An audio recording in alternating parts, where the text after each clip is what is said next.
Welcome to today's session, dear English teachers in Peru and teachers around the world. And welcome to our spring webinar series. Today, the topic is making the real learning happen, encouraging our students to reinforce their 4 skills, presented by the amazing Alicia Lara. And now it's time to invite you. Please remember that you can follow us on our network. We are on Facebook, WhatsApp, Telegram, YouTube, and TikTok. Now, I'm going to share with you some instructions in order to participate in this webinar. First, please remember, type your questions in the comment sections on the YouTube chat. The answer to your questions and comments will be replied by our guest speaker at the end of the webinar in the question time section. And the most important instruction, I think, when finishing the webinar, we will share a link for you to have access to the exit ticket, which will be available for 15 minutes, dear teachers. And now it's time to know our guest speaker. Dear David Cuadros, our administrator, ETIP administrator, can you introduce her, please? Hello, Miss Mariela. Hola a todos, ¿cómo están? Hello, everyone. Well, I have the honor of introducing our speaker. She is Miss Alicia Lara, and she's going to talk about encouraging our students to reinforce their 4 skills. Well, let me tell you about Alicia. Well, she has been a passionate entrepreneur and educator for the past 21 years. She first graduated with a degree in business management. Then she tutored her students with an education and EFL and ESL instructions degree.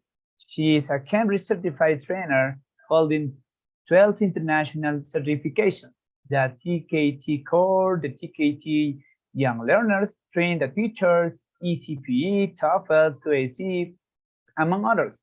She worked as a teacher for the most important language centers in Peru, IB or PYP, Bilingual School, and well-known universities. Alicia has also been consultant of prestigious private schools, language training institutions, and internationally popular publishers and bookstores. Currently, she is the General Director of Basis Languages and Training, a company that is committed to education, innovation, ELT, and its continuous improvement. Alicia's principal area of interest is increasing student motivation in the classroom and outside it. Her academic goal towards the ELT community is contributing to real improvement of the quality of the qualitative level of English teacher recently, and thanks to a diploma program she got in neuroeducation. She has been exploring the topics of emotions as a motivating factor in ELT. Well, my friends,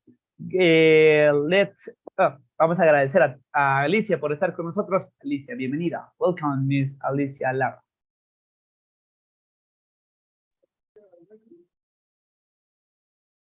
Thank you very much, David, for such a warm way to introduce me to all our dear colleagues here in Peru and also abroad, because I am sure that there will be teachers from all corners all over the world watching us right now on this Saturday evening.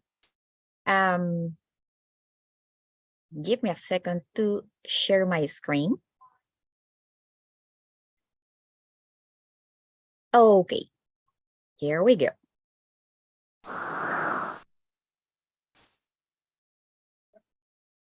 Now we're ready. Basically, this is the information that David was mentioning about me. In fact, this year, I have just become 24 years in the fascinating teaching world.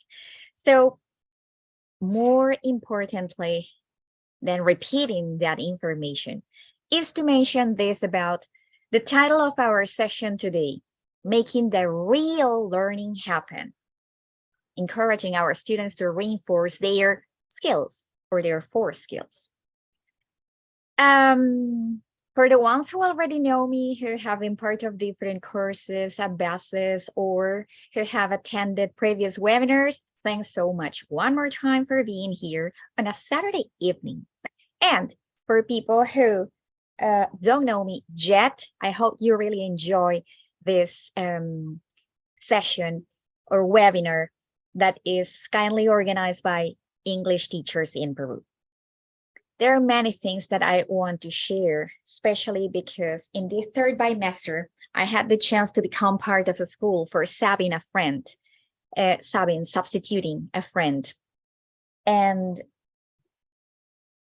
even when, because of my job, I do not usually have time to join schools because I have to travel, not only in Peru, but also abroad. And I have to deliver workshops, not only online, but presential. It was such a nice experience. And definitely I could say that I got lots of amazing experiences that I need to share with you all. And I will be doing it not only today, but also through our networks. I mean, BASES networks and my personal pages too. I will be reading your comments. The intention is to try to make of this session a very interactive one. Remember, however, there is a 10-second approximate delay through YouTube, but I will be reading your answers. So feel free to type all of the ideas that come to your mind, your comments, and everything or anything that you would like to share along this presentation. Good afternoon, everyone, one more time. Good afternoon, Maribel, Jennifer, Marcelo, Yuritsan, Diana, Rosario, Miriam, and everyone who is joining us. And I insist on this Saturday evening. I usually insist on that because, while some people prefer to rest, sleep, or maybe watch movies or doing different type of relaxing things, you all are here trying to make the best of your time, trying to not learn, but share ideas with colleagues from different parts of the world. Having said this, I would like to start this presentation by asking you the very first question. What does it mean to learn? What do you understand by the word learn? What can you say about this word? Learn. What does it mean?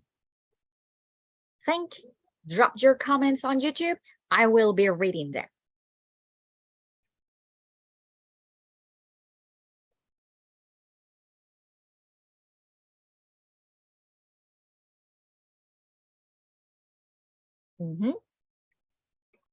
I got the first answer that says,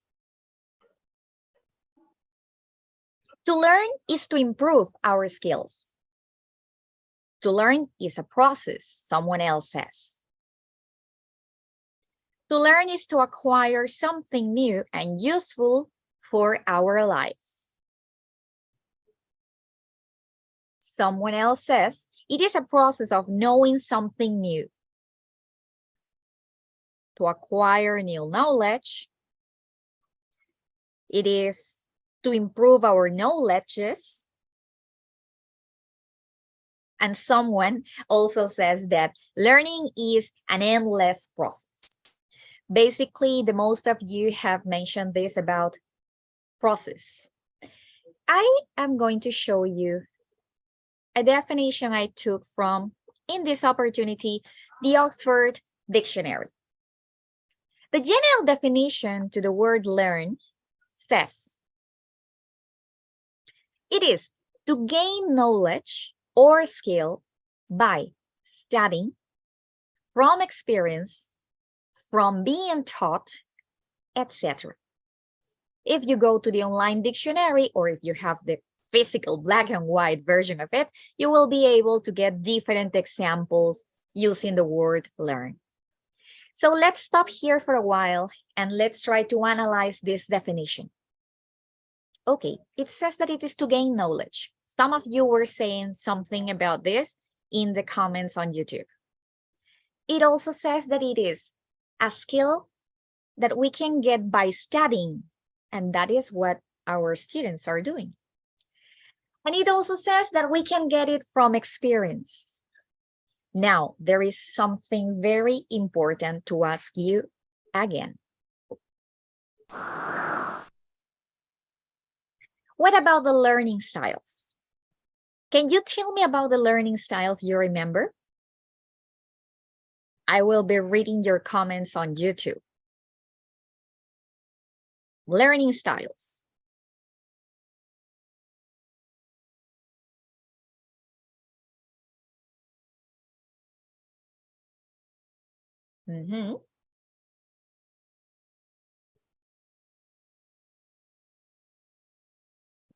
Someone says, visual style. Okay, thumbs up for this person. Kinesthetic. Okay. Kudos for the other person.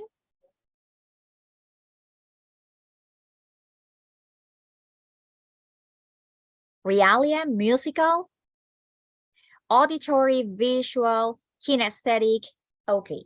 So I already got the classic answer of ours. And give me a minute to click.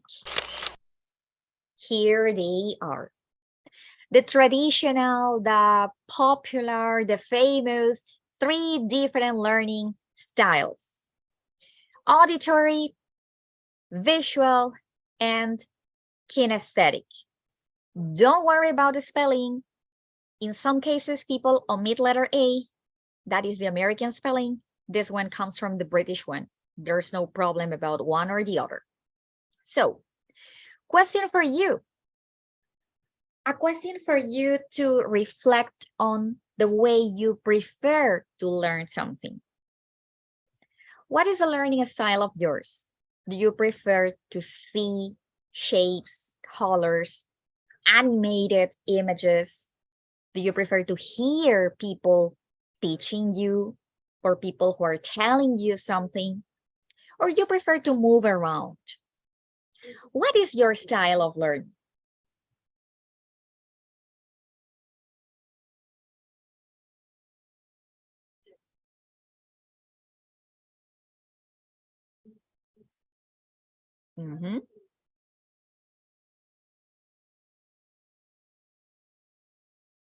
Someone says, I'm a visual learner.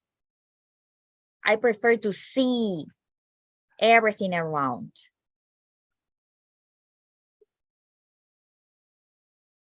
Two, 3 more people are saying they're more visual. Someone says that prefers to have a little bit of the different styles.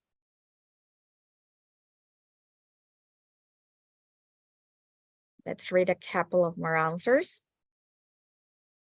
There are many teachers saying that they are visual learners.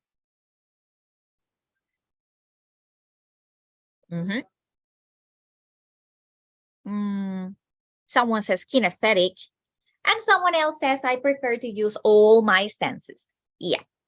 Basically, we know that, in fact, there's not just one single learning style for anyone. We have, as someone wrote in the comments, a bit of one, a bit of the other. I consider myself a very visual learner. I prefer to see colors, shapes, and I think that's why I also use a lot of animated GIFs and PowerPoint presentations or different types of presentations, color papers. What else? Realia, for the students to see something and also be able to touch. So then we're combining the visual and the kinesthetic. They are touching, they are moving, they are carrying toys. Usually it's stuffed toys.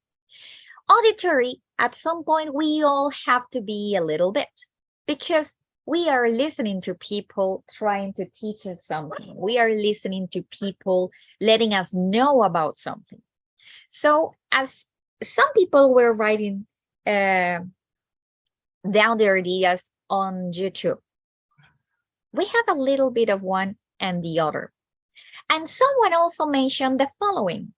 I don't know if you have ever heard the acronym VARK, V-A-R-K. A couple of people typed this when I asked about the learning styles.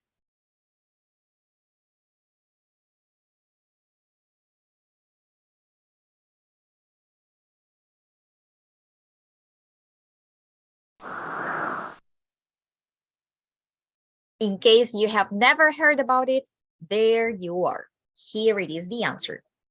Apart from the very famous and popular visual, auditory, and kinesthetic, we also have one more point or style of learning that is called the read and write.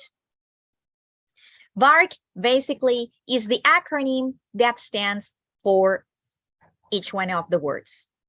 Visual, oral, or auditory, you have another way to call it then, read and write, and kinesthetic. These are sensory modalities that are used for learning information. Now, Fleming and Mills in 1992 suggested these 4 modalities that seem to reflect the experiences of students and teachers. You can read about each one of the 4 learning styles in here.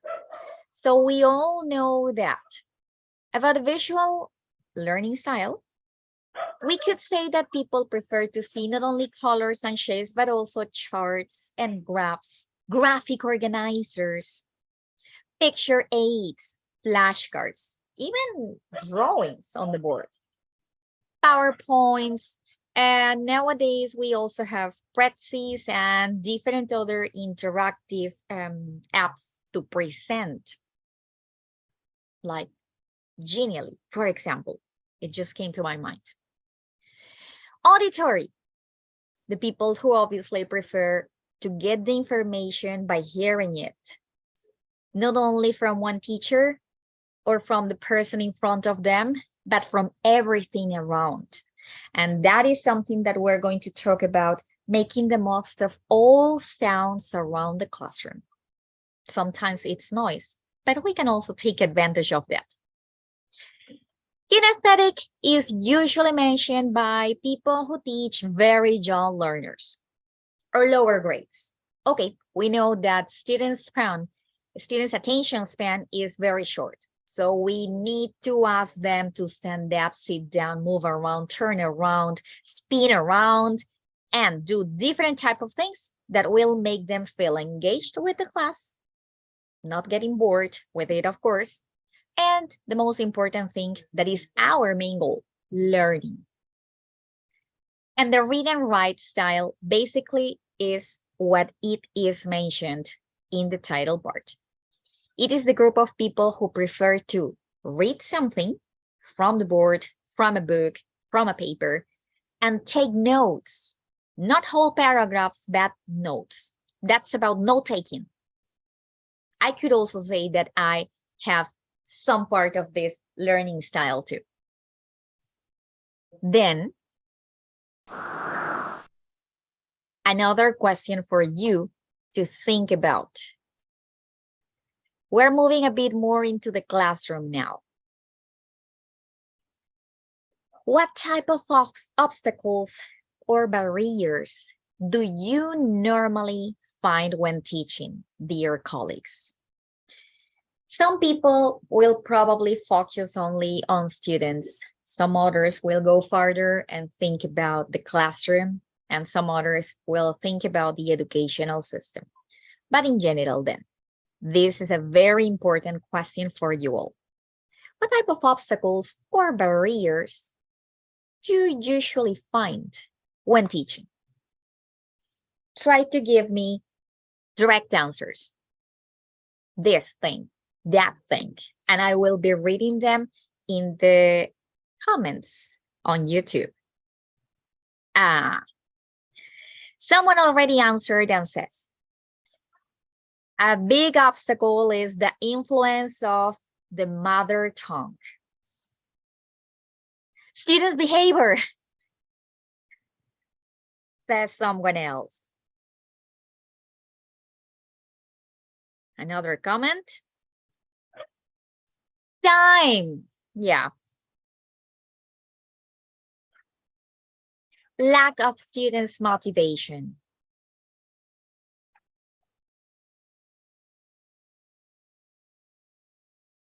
The level of the students. Uninterested students. I like this one. Sometimes the rural context. Students getting distracted. The large number of students. Oh, this one's also important. Lack of technological resources at school.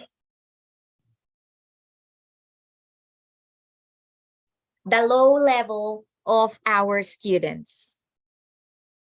And disruptive behavior, someone else says. Responsible. I like this one. I'm going to watch the video because it's going to be on the English Teachers in Peru channel.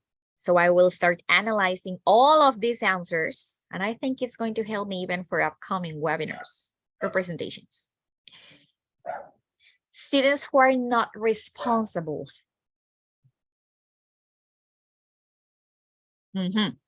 How to make students understand instructions. Yeah, definitely.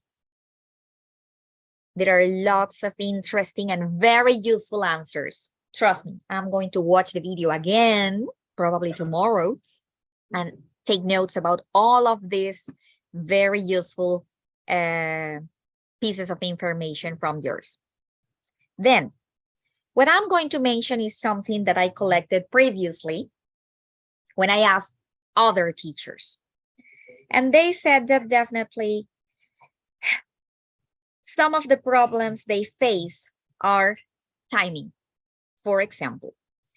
And when they mentioned this about timing, they said that they have to cover different units in a book in the case of teachers who are using certain material, books.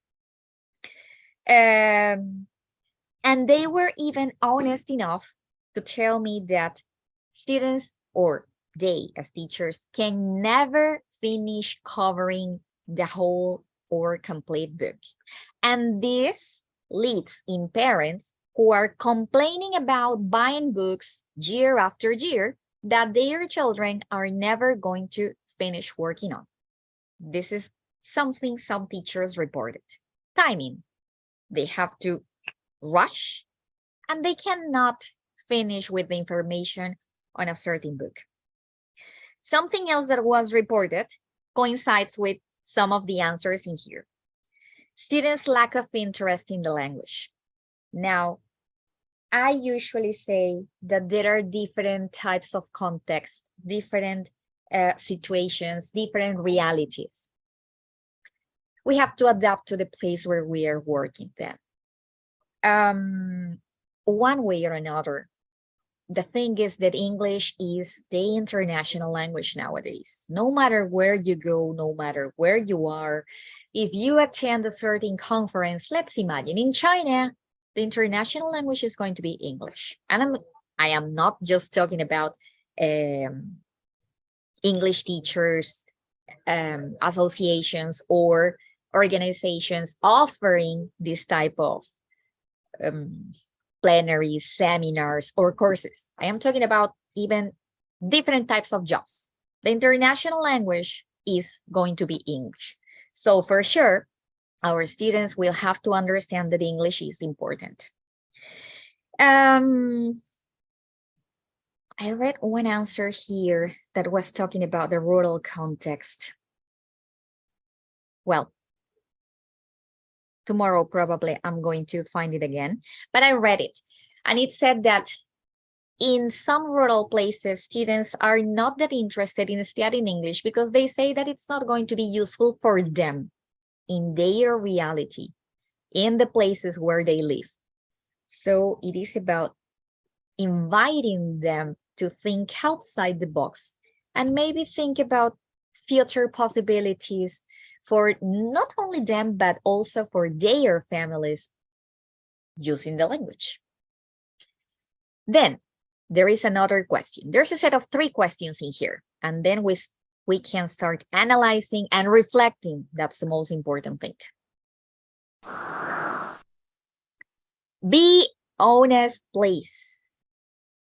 I know teachers don't normally lie, but I want you to be 150% honest this time. How do you feel about being observed? There are lots of memes even on internet. I have seen some with cats. I have seen some with people. I have seen some with cartoons. But the question or the conversation is always the same. I was happy until I heard, knock, knock. May I observe your class? May I come in to observe your class? So here it comes the question for you. How do you feel about being observed?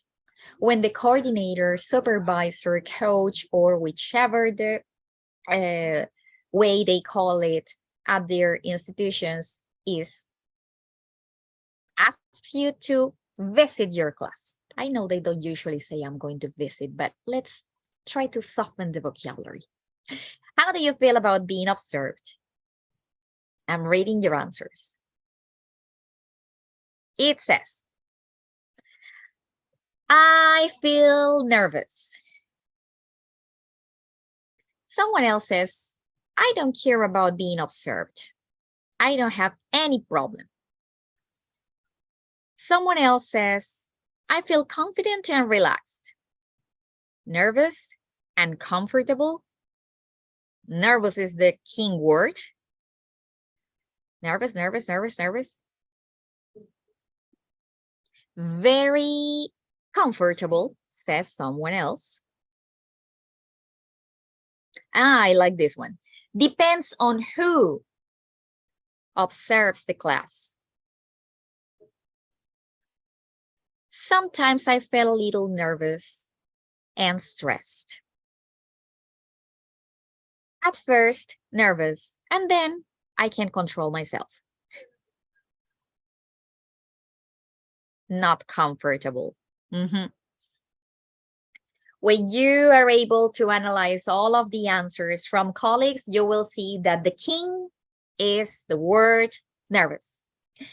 Something that has happened along many years is that this idea of being observed has made many teachers feel uncomfortable, not safe, or as if he or she was going to be judged by doing something not so good.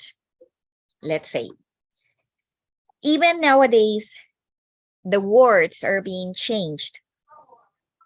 Even one of the things that I am promoting these days is the coaching type of sessions. Instead of calling something supervision or observation, by using the word coaching, and obviously by using the coaching service itself, people feel safer because it is like having a conversation with a colleague, with a friend, let's say, and it is about focusing on the strengths of this person, not focusing on the weaknesses. And this has been for many years the huge problem. Every time someone was going to observe someone else's class, they focused on the weaknesses, the problems, the things that needed to be improved. However, they didn't use these words. They used some words that sounded a bit more rude or even aggressive. And for this reason, many people feel uncomfortable, not safe, insecure when they are to be observed. The idea is just to try to continue improving and getting some comments from someone who is getting a general vision of all the interaction in the class. That is the real idea, getting feedback from that person, but in a nice way. The problem is that not all people observing classes has been doing this type of feedback to colleagues. The last question in this set. Do you ask for feedback from your students? Even I posted this question the other day in my social networks. asking for example, maybe you ask for feedback using surveys, maybe you promote open discussions, or maybe you prefer to use an anonymous comment box. They drop their comments in an anonymous way. What is the way you prefer in case of asking for feedback from your students?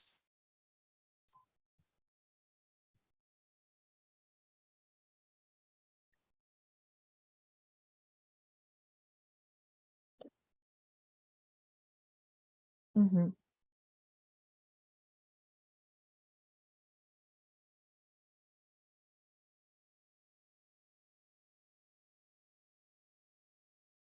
Feedback, yes. Some people says, I usually ask for feedback from my students. Mhm.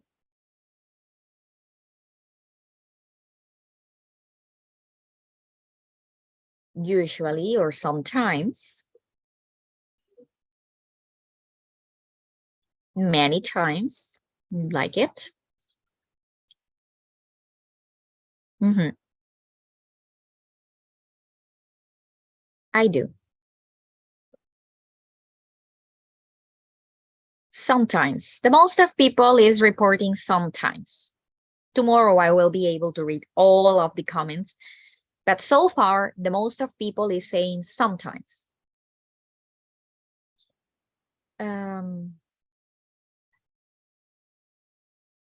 You're a person as a professional. Mhm. Yes.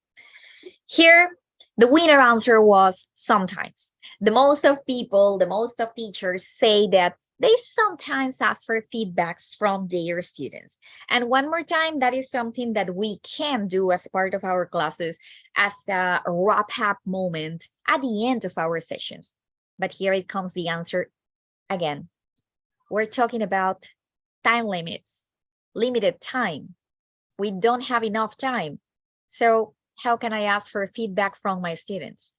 In fact, there are different ways to be able to notice if our students are getting the information, if they are enjoying the class or not. Completely apart from the cases of disruptive students, completely apart from those very special cases, it is noticeable to see if a student or students are enjoying the information we are presenting or the way we are presenting this information through their faces. And I will have to stop here to mention a couple of examples. As I said, in this third bimester, I had the chance to sub a friend. I was subbing a fifth grade class at a bilingual school. And in each one of the three classes I had, there were cases of disruptive students because of different reasons. In each one of the classrooms with 20 students, there were 3 or 4 students who presented disruptive behavior for different types of reasons. But the thing is that I will never forget that day I was presenting a class and introducing vocabulary that was supposed to be new for them. In the case of teachers who are using materials or books from different publishers, or in the case of teachers who prepare their material, depending on the grades we're teaching, we obviously try to choose cute, adorable, happy materials that are going to be aimed at our students' ages. First grade, second, third, and fourth, I saw the books where they previously used, and there were different stories about unicorns and visiting fantastic places and amazing things. But in this case, then, in fifth grade, third bimester, there was this reading that was going to be about a crime. It was going to be a play students presented at the school. So they needed to know or they needed to get familiar with different types of words that they would probably have never heard before. Having said this, some of the words to be introduced were choose, witness, The other one was footprint, alibi, suspect. And I remember that to introduce the topic, I told the students, or I asked them to remember the previous type of readings they were working on. And they said, yeah, we used to read about cute animals and nice stories with happy endings. And then they saw the vocabulary and they said, oh, what's this going to be about? The words were crime, suspect, witness, alibi, cue, and some others. And their faces were surprised. And I said, that's because you're growing up. And now you will be able to read about different things that sadly happen in this word. And then to introduce the word alibi, I presented a certain case. And I remember I talked about a jar of cookies that used to be in the classroom and that the cookies disappeared after recess time. And all of the students' faces were like, oh. And all of a sudden, one of the students started making some kind of noise. And I will never forget that the whole class shouted at him. Shh, hey, interesante. And then they continued looking at me, but their faces were completely hooked because they were getting the idea of the vocabulary I was trying to introduce them. So in that class, obviously, it was not necessary to ask for feedback because I knew the students were definitely engaged, involved, and then they were able to apply the vocabulary in the exercises that they needed to work on after having the reading part, of course. So different ways to ask for feedback exist when it is necessary. You can even promote open discussions to ask your students about how the class was, what they enjoyed best, what could they suggest even. Do not ask about what you didn't like, because then you are going to get negative comments, and then the negative snowball is going to get bigger. And the idea is not to promote negative feelings or information, but the opposite, positive things there. Then, give me a second, then I will read some of the questions and comments here. Something that's very important to consider is that these days we're talking about the education by competencies. And that definitely here in Peru, in our educational system, now that we are using letters, not numbers, things have been quite difficult for us to manage, especially in terms of explaining parents about the performance of their kids. I chose this example from a presentation. This is not in an educational system, that's in an office. That's part of a presentation a student was working on. And I asked him for permission to present this chart.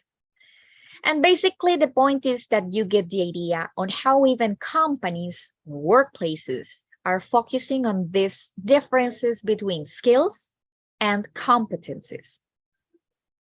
For example, the general definition for a skill says that it is specific learned abilities that you will require to perform a given job successfully. In the case of competencies, the definition says that it is knowledge and behaviors that lead you to be successful in a job. In the case of the examples, remember that I took this from a student who works in an office, so it is about workplace, his workplace. The examples that he chose for skills were handling accounts, coding, separating information by different topics, welding, writing tenders, computer programming, for example, and he included foreign language proficiency. So it's considered a skill, one of the 4 skills, speaking a foreign language. As for competencies, he considered the examples that you will be able to hear about. Analytical ability, problem solving, initiative, negotiation, improving business processes, strategic planning, database decisions, and of course, there are some others. What's the point then? I insist, for the people who's just joining, this is an example not from the educational sector, but from one of my office students. And this is part of the presentation he was working on. If you pay attention to this then, we can maybe generalize the idea and say that competencies are closely related to all those 21st century skills we have been talking about a while. Soft skills, 21st century skills. Okay, and then it comes one more question or topic to talk about. Some people say that soft skills, are inborn. You are born with those skills. Some others say that you can learn about soft skills. And nowadays, many people, including me, promote the second thing, that we can learn. Let's say an example in our educational system. There's this person whose English level is an A2. Let's imagine. A2 is like the ending part of the basic level. This person's pronunciation is not so good. This person's vocabulary is usually having the, let's say, a struggle with the mother tongue. That is something that someone else also mentioned here. Does it mean that this person will never be able to improve his or her language level? If it's supposed to be 100% skill? But then we're talking about competencies these days. We are teaching our students and we're promoting in our educational system through competencies, and they never end.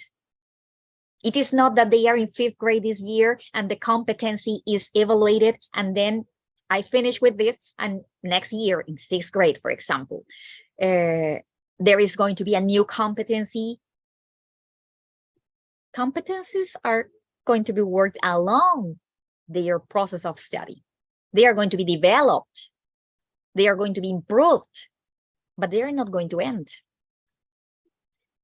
The perfect case for this, for example, in terms of teachers or colleagues, is a very good friend of mine who was a teacher in Chimbote.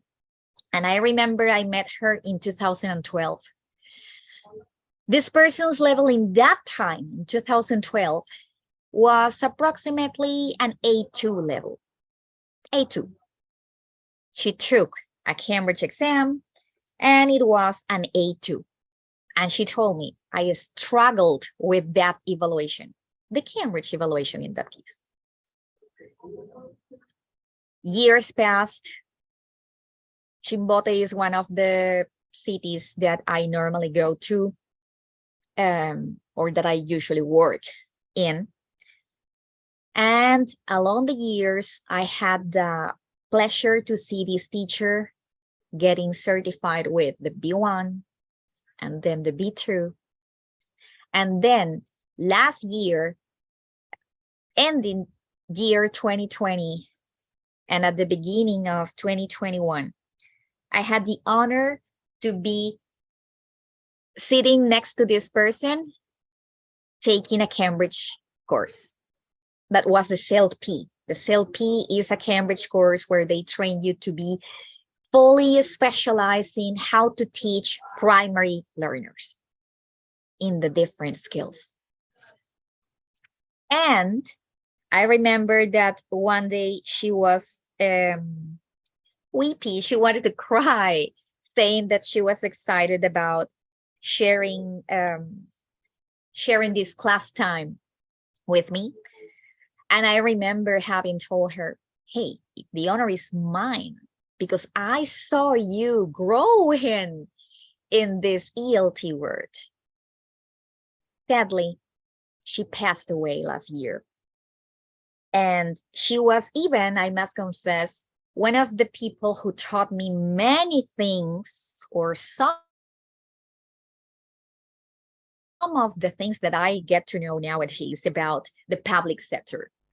So talking about competencies these days is such an advantage that we can consider, because competencies never stop.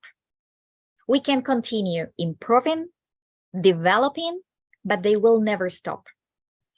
What happens is that we tend to evaluate our students in a formative or summative way, but the competences will never stop being evaluated.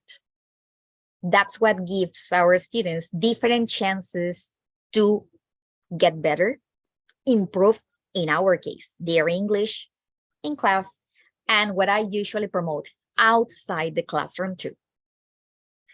Then, let's change this. Give me a second. And it says, attention, please, dear colleagues. I will take a couple of seconds to read the comments. Maybe there is something that I can mention.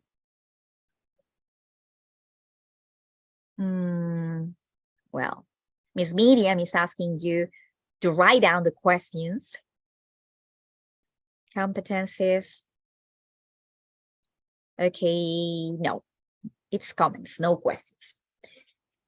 Something that I have been working on, and trust me, really hard for a couple of years, is this that I'm going to talk about now. Sorry. I have to mention this. I think it's going to be unforgettable for everyone. And probably for younger generations, it will have to be a topic to be discussed about too. But year 2020 or 2020 was difficult here, there, and everywhere. We all know about the pandemic. Everything changed. Literally, from one way to another. People who were used to teaching in a classroom in front of students and encouraging their students in certain ways, like, for example, patting them. Hey, very good, that's patting. Or doing different things in a classroom, had to learn about teaching through a camera. And that is something that I would also like to mention. Nowadays, thank God, the most of the educational system is working on a presential basis. But terrible things continue happening. I do not blame the pandemic, but I blame the emotional and the mental health of everyone. Miss Mariela perfectly knows that it's been more than 2 years from my side trying to work on that and trying to make people understand about the importance of emotional health and mental health too. And I am mentioning this because we have to watch the news. And in a couple of weeks, there have been 2 very sad cases about students who suffered from bullying at schools, and the consequences were obviously not nice ones. So then, why am I talking about bullying? Why am I talking about this? Mental health, emotional health, and why I place this attention in huge red letters? Because of the following, my dear teachers. There is this type of teaching that I have been promoting and that I will continue talking about. Once I finish this presentation, I will invite you to some upcoming sessions that hopefully you'll be able to join. But basically, it has also been some time since around the world we are talking about the SEL, or social emotional learning. I copied the definition that says SEL, or social emotional learning, is the process of developing the self-awareness, self-control, and interpersonal skills that are vital for school, work, and obviously life success. And then I remembered that while I was preparing this presentation, a very good friend of mine told me, okay, Alicia, stop here. Because people's going to say, what is life success? And I answered something that I have been answering for a while. It's like the saying goes in English, beauty is in the eye of the beholder. Can anyone say what does beautiful mean, or what is beautiful? Same thing happens with success. What is success? Maybe for one person, success will be getting an international examination. For another person, success will be having a part-time job, getting enough money to make a living, and have time to also enjoy at home with his pets. Let's imagine. So there are different definitions, or there are as many different definitions about what success is as definitions there are for beauty or ugly or different other concepts. I insist, the saying in English says, beauty is in the eye of the beholder. Then, people with strong social emotional skills are better able to cope with everyday challenges. What is this? This type of people is facing problems in a better way than some others. Which this leads in benefits in the academic, professional, and social environment. From effective problem solving to self-discipline, for example, from impulse control to emotion management, and different types of things that we can do. Finally, here in the last paragraph, you can see it says, children thrive,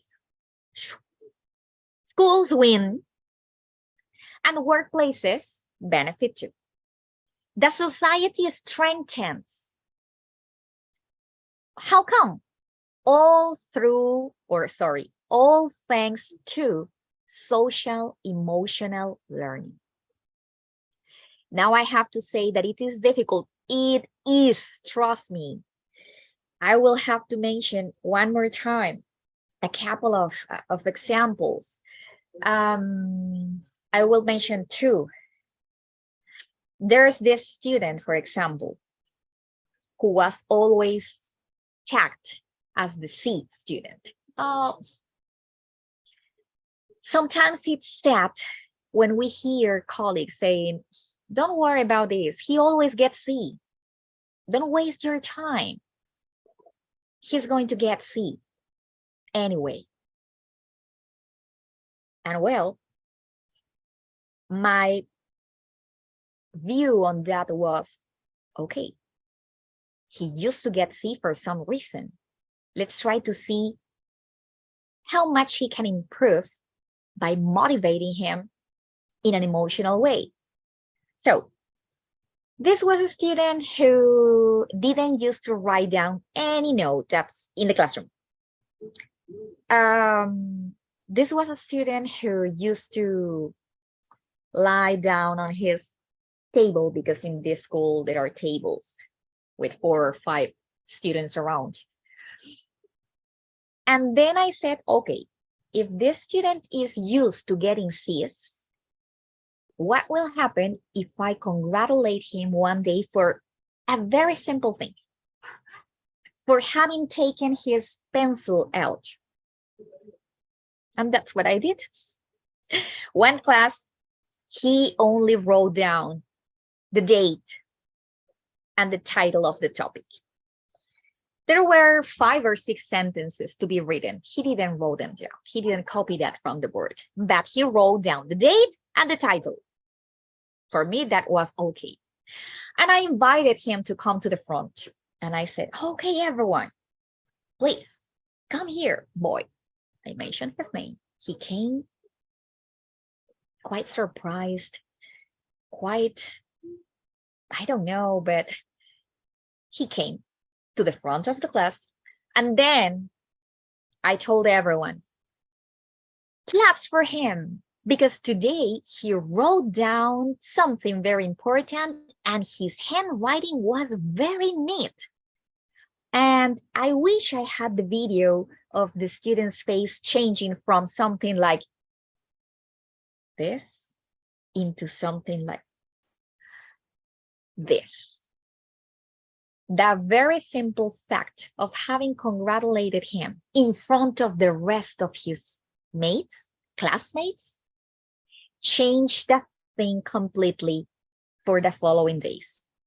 The next day, he was the very first student with all his materials on the table, the first student who finished completing, copying the information from the board using different colors, just the same way I do. That is, I usually underline with purple, pink, orange, and different colors. And he did the same thing. And then his mom sent me a very lovely email, basically saying thanks because of that, let's say, way of praising his kid. So sometimes something as simple as giving someone a couple of encouraging words will lead into something that is completely unexpected for us in a class. And the student who was used to being told, you are always a C, you are not Pepito. Let's imagine I'm using an A. You are the C boy. That very simple thing changed his whole world into the student who one day in the writing got a B. And in a speaking activity got an A. Obviously, then we have to consider the rubrics that we are working on. Rubrics will end up being adaptable considering some student skills in difference with some others. But for his level and considering the rubrics and considering the goals he reached, he got his B and his A. And that was something to clap for. To finish today's presentation then, I would like to share the Socrates phrase that says, I cannot teach anybody anything. I can only make them think. And that is something that we have to keep in mind, because I will mention one more example. 5th grade students asking, Miss, literally in Spanish sometimes, ¿subrayo o no subrayo? ¿Con rojo o con azul? And I remember having answered, hey, you're in 5th grade. You're about to become part of the middle years program, and the middle years is almost high school. That's the system in IB schools. 6th grade is basically high school. You can make your own decisions. Which color do you prefer? Which color do you like best? Red or, let's imagine, red or pink? I like pink. Okay, do it in pink. The important thing for me is that you are circling, underlining, and getting the information. And that simple way of saying things change their attitude and behavior completely. Believe it or not. To close this presentation then, I have to mention this poem that I usually close the most of my presentations with. Give me a second to share something in here. end.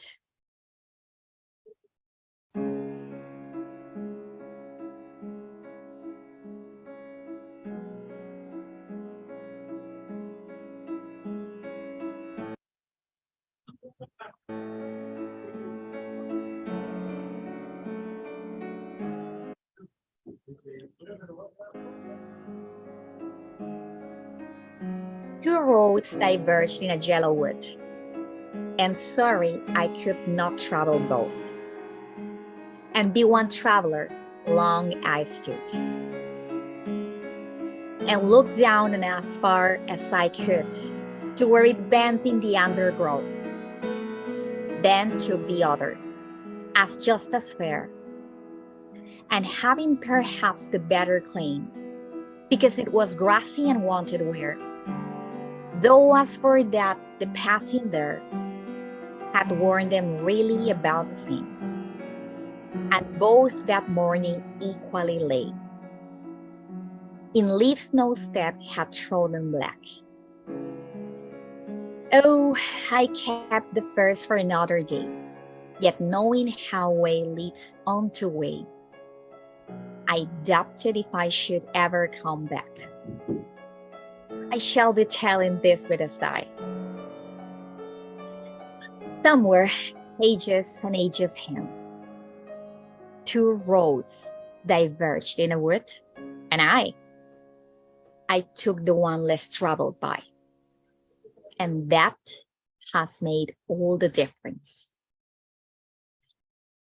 For the people who didn't know about this amazing poem, it was written by Mr. Robert Frost, and the title is The Road Not Taken. And I normally use it because in a country where teachers are not considered, or let's say treated the way we deserve, we continue teaching and doing our very best. And there are new generations that still choose to become teachers because at some point, we are the people who feel, think, and strongly believe we can make a change, not only in our places or cities or countries, but in the planet. Thank you very much to English teachers in Peru, to the community of English teachers in Peru for having invited me to share a bit of the many things we definitely have to share about. Thank you for the time. Thanks for the invitation one more time. And I cordially invite you, please, teachers, to follow the company I promote, that is Basis Languages and Training. You will see the logo if you follow us on Facebook, on Instagram, and it's been also a year, I think, since I created my personal professional pages on Facebook and also on Instagram, where you find me as Alicia Lara, Educational Specialist. That is, oops, I have to change this, sorry. Now it's Educational Specialist, the new username. Thank you very much. And I hope that we can meet soon. As I was saying, please follow us. Give me a second. I will share something very quickly, Marielita, but I want teachers to see this.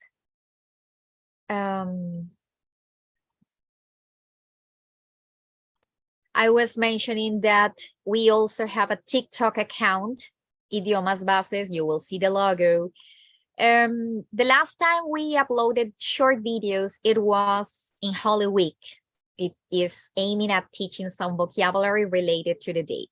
But we also have some vocabulary about everyday things. And now we are going to continue sharing more new vocabulary videos and interactive videos that aim at you practicing, asking, answering questions. Maybe you can show this to your students so they can practice the information that they got in their classes. And well, the Instagram account too. you will always see our logo or my picture in the case of the personnel networks. Thank you very much one more time for this kind invitation.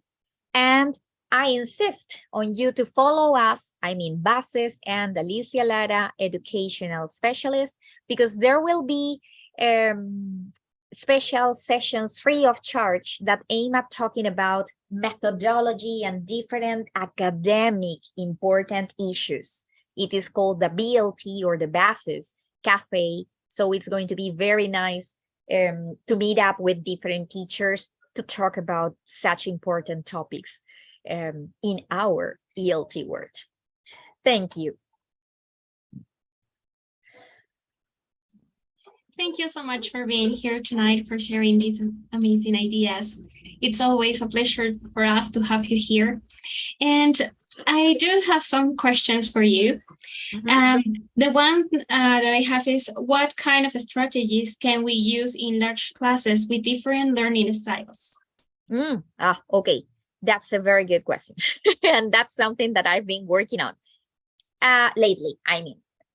The thing with large classes, I know, large classes could be considered having 30, 40, or sometimes more students. We perfectly know that in this case, it is not as the saying goes, the more, the better. Sadly, in the case of large classes, it is not the more the better, since we cannot really get information or pronunciation or questions from each and every one of the students in the class. What I usually suggest in that case, if it is possible to be done in your classrooms, is to work on stations, to work by stations or groups.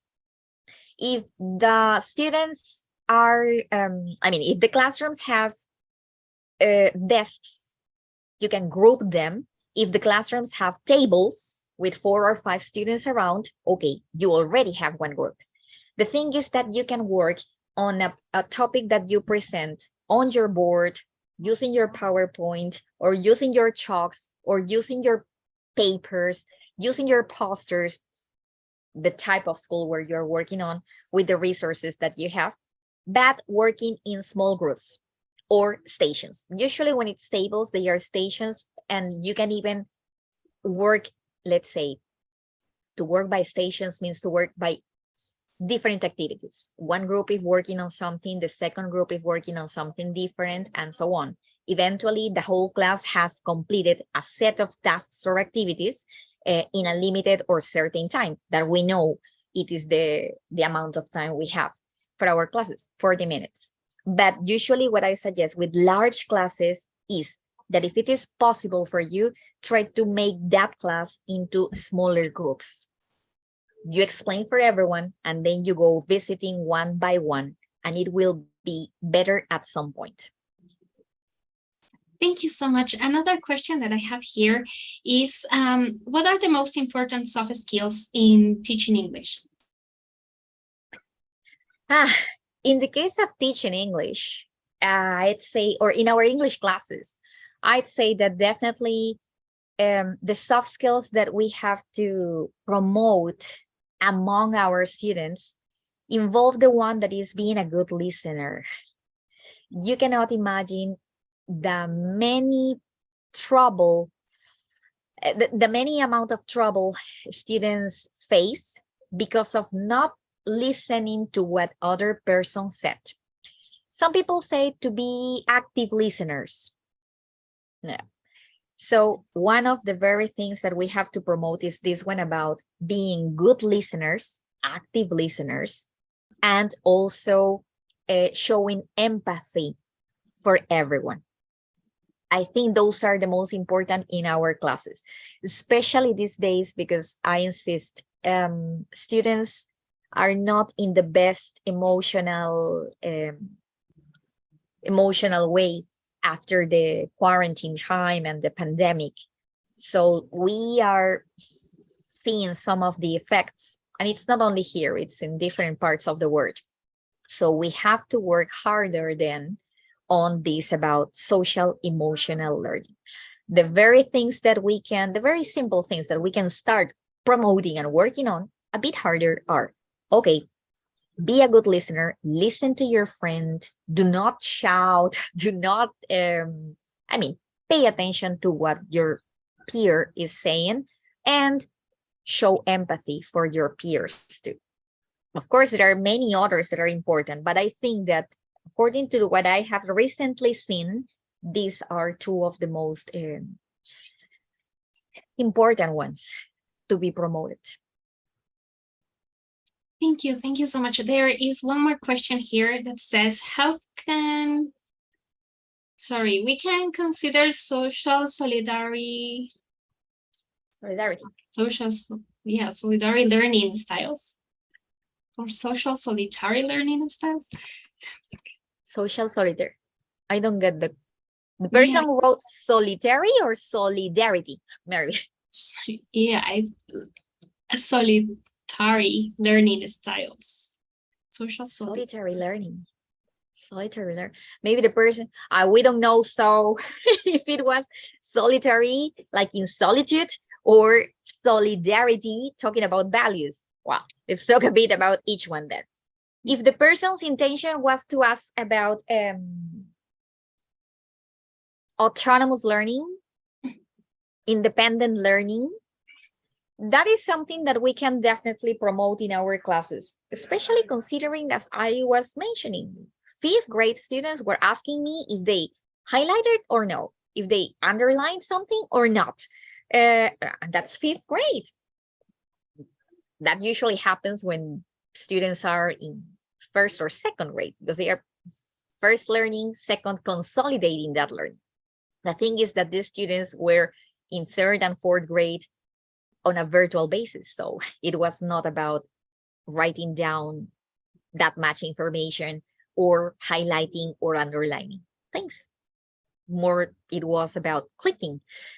So if it's about autonomous learning, please, after what I have noticed, then it is necessary to promote autonomous learning from our students.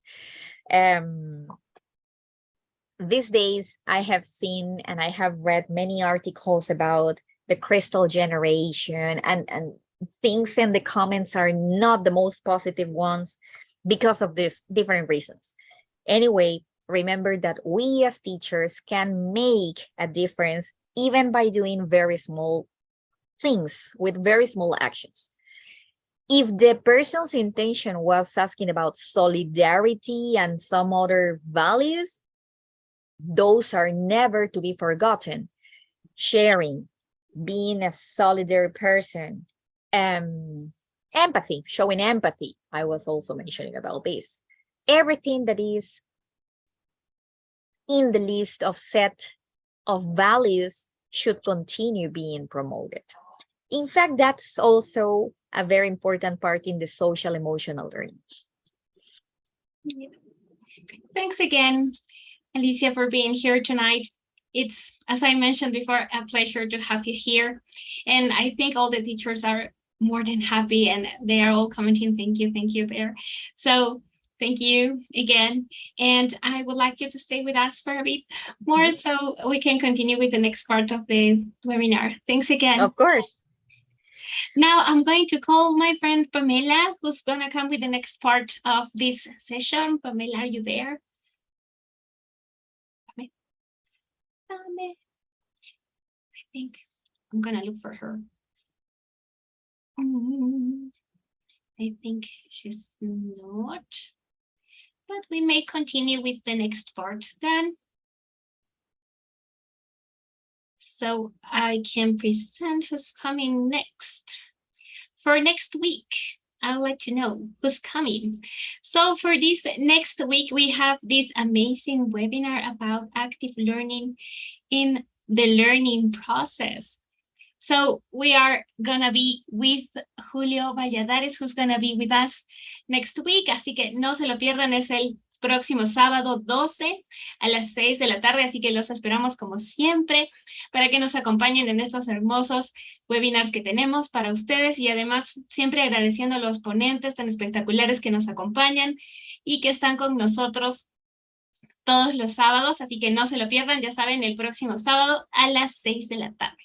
Y ahora sí, We're coming with Miss Miriam, who's gonna tell us. Miss Miriam. Yes, Angelita. Yeah, I'm here. I'm here. I want to thankful very much to Miss Alicia. It's a pleasure to be with you again in this group. Tip English is your family too. I am so grateful to have you as the main guest. As always, you are good. You give us good advices for all the teachers. Okay, now it's time to tell you about the exit ticket. Exit ticket, you remember, is very important in order to type, please, according to the link, https semicolon / CUTT period LY / capital letter ET, small letter I, capital letter P S P R I N G 9. Remember, the exit ticket is fixed in the comments chat. Okay, it's fixed there. And remember, it's only for 15 minutes available. Okay, thank you so much. Let's continue with the next part, please. Thank you, dear Mrs. Córdoba. Para todos, por favor, para toda la comunidad, está fijado ya el link del exit ticket también en los comentarios de YouTube. Recuerden completar bien sus datos. Ya estamos en el 9º. La próxima semana viene ya el 10º webinar a puertas de cerrar todo este ciclo y esperemos que no falten a ni uno solo de nuestros últimos webinars. Ya quedan 2 más. Y para el día de hoy, por supuesto, finalizamos esta parte también siempre saludando y recordando a todo el equipo administrativo, a todos mis colegas, maestros que están en diferentes partes del país, que conforman el equipo administrativo de la comunidad English Teachers in Perú. Todo esto es organizado por cada uno de los integrantes del equipo administrativo, con mucho esfuerzo, con mucho cariño para todos ustedes. Y vamos a empezar a encender las camaritas también.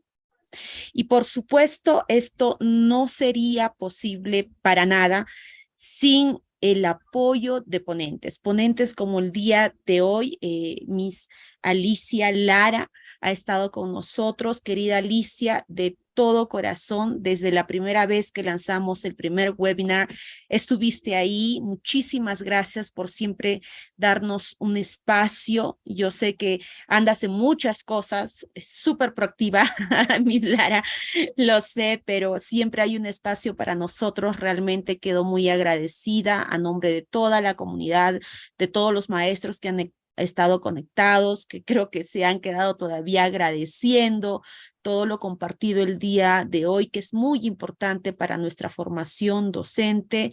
Mil gracias y este aplauso de todo el equipo administrativo, querida Alicia, para ti, por todo lo compartido el día de hoy. Tal vez algunas palabras para despedirte de la audiencia.